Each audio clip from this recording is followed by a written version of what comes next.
kita hidup ini, kalau kita lihat di dalam ayat sebelumnya, bahwa bal tu'thirunal hayatad dunya wal akhiratu khairu wa abqa. Ya, ini sebenarnya titik tolaknya di situ. Atau kalau mau diperpanjang lagi seperti tadi, qad aflaha man tazakka wa dzakara isma rabbih fasalla bal tu'thirunal hayatad dunya wal akhiratu khairu wa abqa. Jadi itu bicara tentang nasib manusia.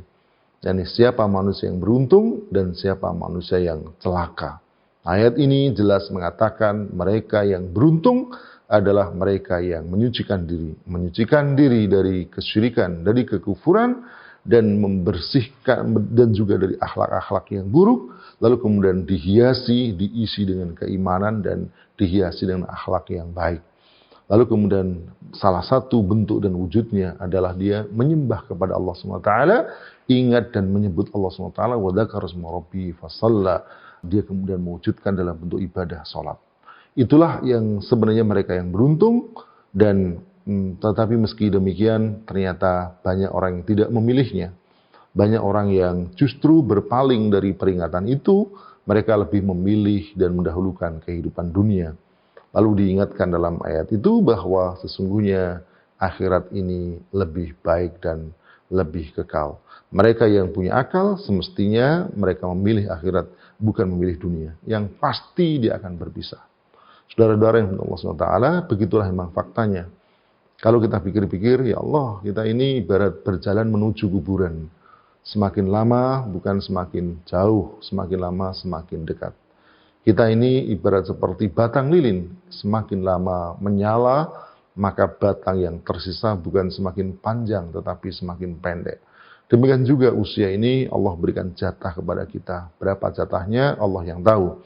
Tetapi yang pasti jatah yang Allah berikan kepada kita senantiasa berkurang. Dan itu akan terus merugi kita jika kita tidak isi dengan keimanan dan amal soleh.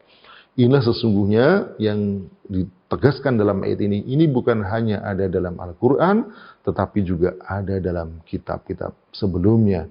Kitab-kitab yang Allah turunkan. Mestinya mereka yang beriman dan mengaku beriman kepada kitab-kitab sebelumnya memiliki sikap yang sama. Mereka yang mengaku beriman kepada Taurat, mestinya mereka akan meninggalkan syariat sebelumnya. Karena mereka meyakini inilah perintah Allah dan mereka yakin kehidupan mereka tidak akan lama. Tentu mereka tidak akan memilih kekufuran, tidak akan menjual akhirat, menjual surga untuk kesenangan dunia yang hanya sebentar.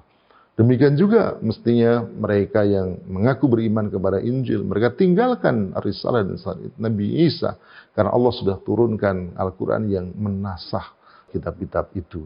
Oleh karena itu, saya tegaskan lagi bahwa surat yang pendek ini, surat Al-A'la ini sebenarnya mengandung prinsip-prinsip hidup yang luar biasa.